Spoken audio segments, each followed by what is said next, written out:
we import so many products into Australia every day that it's just not possible to undertake checks for every single product that comes in. We have safety standards in Australia that historically have been used in a retail context to allow people to have some confidence in the products that they're using, and that's changing. That's changing with the way that we're buying things. We're buying things online, and it's a really interesting time for us to make sure that we're still getting Australian citizens the products and the safety standards that they really think that they deserve.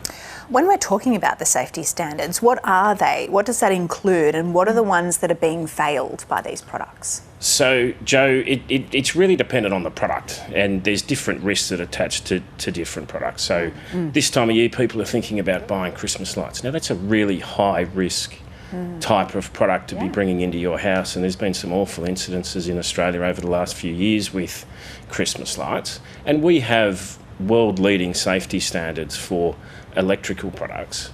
The trick is to make sure that the products that you're buying online meet those standards here in Australia. The question is, though, how? You know, you're busy browsing through and you think, oh, these lights are really pretty.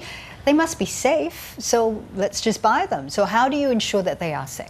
By spending a little bit of time, Fawzia, by spending a little bit of time making sure that your research shows that the products meet the relevant standards. It's pretty easy to find that out, that they've been certified, that they've been checked and they've been tested. But that's only half of the piece of work to be done. When they arrive, make sure that they're safe. Make sure that there's no frayed wires, that all the bulbs are in place.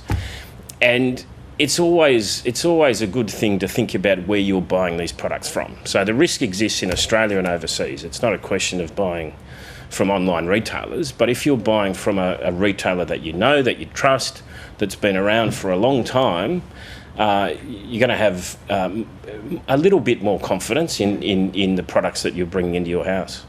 That puts all the responsibility, though, on the consumers. Shouldn't there be tighter regulations to protect consumers who might not be aware of or able to look into those details? Yeah, that's a great question, Joe. So the retailers have responsibilities, the government has responsibilities, and we as Australia's national standards body write the standards that try and keep those consumers safe.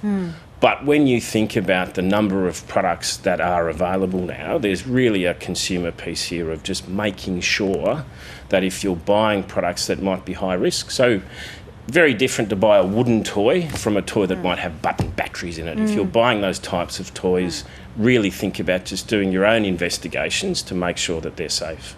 Yeah. The problem, though, if you do crack down and if there is legislation, wouldn't that then just limit the choices that consumers would have? We have really good legislation in Australia through the Australian Consumer Law that puts a lot of responsibility on retailers to sell products that meet safety standards.